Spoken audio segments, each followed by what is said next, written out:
Hello friends, welcome to our channel फुर्सत में कुछ पल जिंदगी के।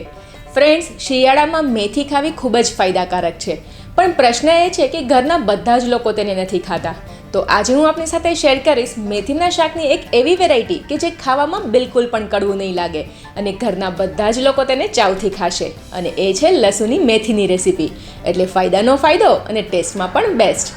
તો વિધાઉટ વેસ્ટિંગ એની ટાઈમ ચાલો ફટાફટથી જોઈ લે મેથીના શાકની ઇન્ટરેસ્ટિંગ રેસીપી. પરંતુ એ પહેલાં જો તમે હજુ સુધી અમારી ચેનલને સબસ્ક્રાઇબ ના કરી હોય તો તેને સબસ્ક્રાઇબ કરી લેજો અને બેલ આઇકનને પ્રેસ કરીને તેમાં ઓલ બટન સિલેક્ટ કરી લેજો, જેથી કરીને આવી જેમ નવી વાનગીઓના અપડેટ્સ તમને સૌથી પહેલાં મળી રહે.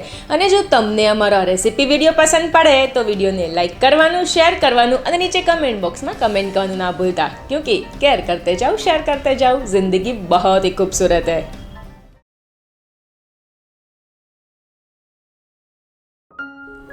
લસુની મેથી બનાવવા માટે મેં એક મોટી સાઇઝનો મેથીનો બંચ લઈ તેના પાનને નીકાળી સરસ રીતે પાણીથી ધોઈ લીધા છે અને ત્યારબાદ તેને આ રીતના રેન્ડમલી ચોપ કરી લીધા છે. અને હવે કઢાઈમાં આપણે 1 ટેબલસ્પૂન જેટલું બટર લઈ લેશું અને તેને થોડું મેલ્ટ થવા દેશું. અને બટર થોડું મેલ્ટ થાય એટલે આપણે તેમાં 12 થી 15 જેટલી લસણની કળીને સમારીને એડ કરી દઈશું અને તેને ગેસની લો ફ્લેમ પર આ બધું જ લસણ લાઇટ બ્રાઉન કલરનું થાય ત્યાં સુધી સોતે કરી લેશું.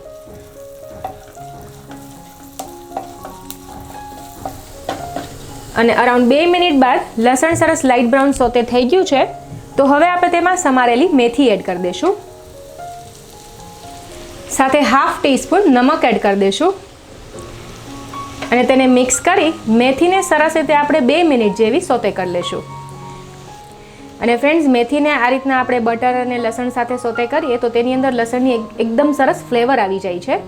પ્લસ આ રીતે આપણે જો શેકીને મેથીને યુઝ કરીએ શાકની અંદર તો તે બિલકુલ પણ કડવી નથી લાગતી.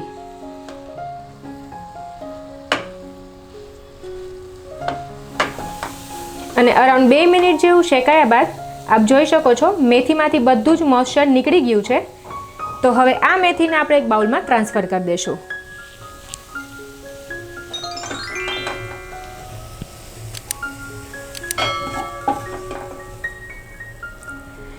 ત્યારબાદ સેમ કઢાઈમાં આપણે 6 થી 7 ટેબલસ્પૂન જેટલું તેલ લઈ લેશું અને તેલને થોડું ગરમ થવા દેશું.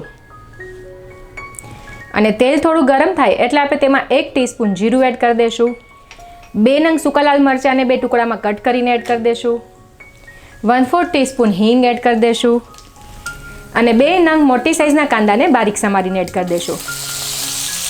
અને ગેસની લો ફ્લેમ પર કાંદા ટ્રાન્સલુસન્ટ થાય ત્યાં સુધી આપણે તેને સોતે કરી લઈશું.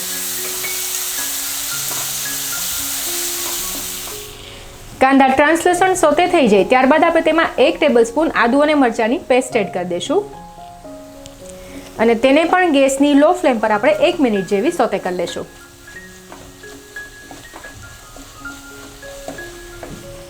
અને હવે આપણે તેમાં બધા મસાલા એડ કરી દઈએ, જેમાં સૌથી પહેલાં આપણે ½ ટીસ્પૂન હળદર પાવડર એડ કરી દઈશું, 1 ટીસ્પૂન કાશ્મીરી લાલ મરચું પાવડર એડ કરી દઈશું, 1 ટીસ્પૂન તીખું લાલ મરચું પાવડર એડ કરી દઈશું, જેને તમે તમારા ટેસ્ટ મુજબ વધારે ઓછું એડ કરી શકો છો, 1 ટીસ્પૂન ધાણા જીરું પાવડર એડ કરી દઈશું અને ½ ટીસ્પૂન ગરમ મસાલો એડ કરી દઈશું.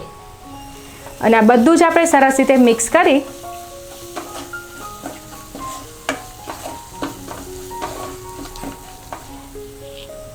તેમાં થોડું પાણી એડ કરી તેને મિક્સ કરી અને ગેસની લો ફ્લેમ પર આ બધા જ મસાલાને આપણે 2 મિનિટ જેવા કૂક કરી લેશું.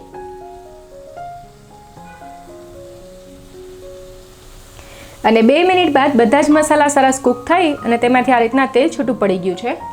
તો હવે આપણે તેમાં 1 મોટો બાઉલ ટમેટાની પ્યુરી એડ કરી દઈશું, જેના માટે મેં 2 મોટી સાઇઝના ટમેટાને મિક્સરમાં ક્રશ કરી અને તેની પ્યુરી પ્રિપેર કરેલી છે અને તેને મિક્સ કરી દઈશું.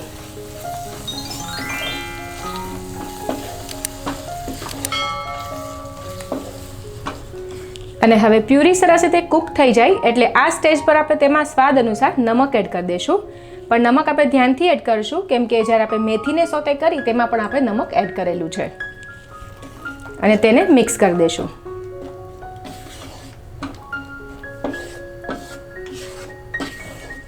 અને ત્યારબાદ કઢાઈનું ઢાંકણ ઢાંકીને આ બધું આપણે 2 મિનિટ જેવું કૂક થવા દઈશું. ત્યાં સુધીમાં આપણે શાકમાં એડ કરવા માટેની પેસ્ટ પ્રિપેર કરી લઈએ.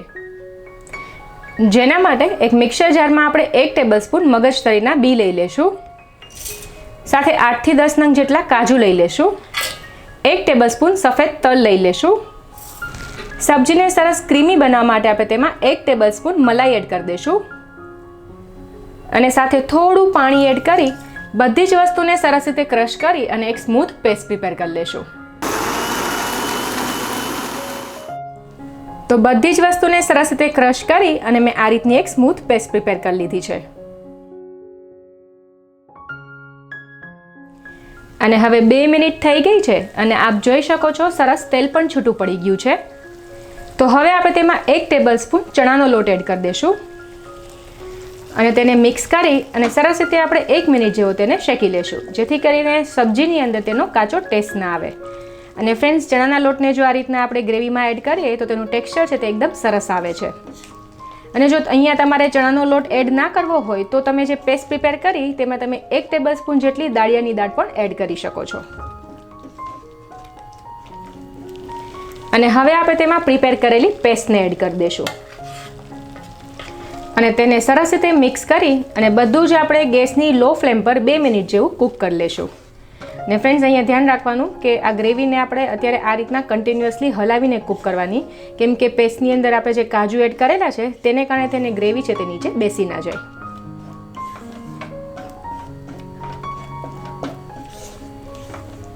અને 2 મિનિટ કૂક કર્યા બાદ શાકની અંદર આપણે સરસ ગ્રેવી કરવા માટે તેમાં 1 કપ પાણી એડ કરી દઈશું અને તેને સરસ રીતે મિક્સ કરી દઈશું.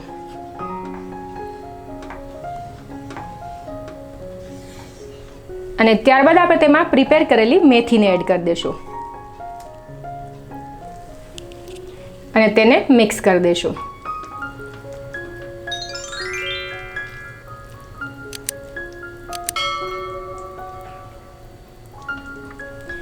અને બસ હવે કઢાઈનું ઢાંકણ ઢાંકી અને ગેસની લો ફ્લેમ પર બધું આપણે ફક્ત 2 મિનિટ જેવું કૂક કરી લઈશું, કેમ કે મેથીને આપણે ઓલરેડી સોતે કરેલી જ છે. અને 2 મિનિટ કૂક કર્યા બાદ આ રીતના સરસ તેલ છૂટું પડી ગયું છે. તો હવે લાસ્ટમાં આપણે તેમાં 1 ટીસ્પૂન બટર એડ કરી દઈશું અને તેને મિક્સ કરી દઈશું.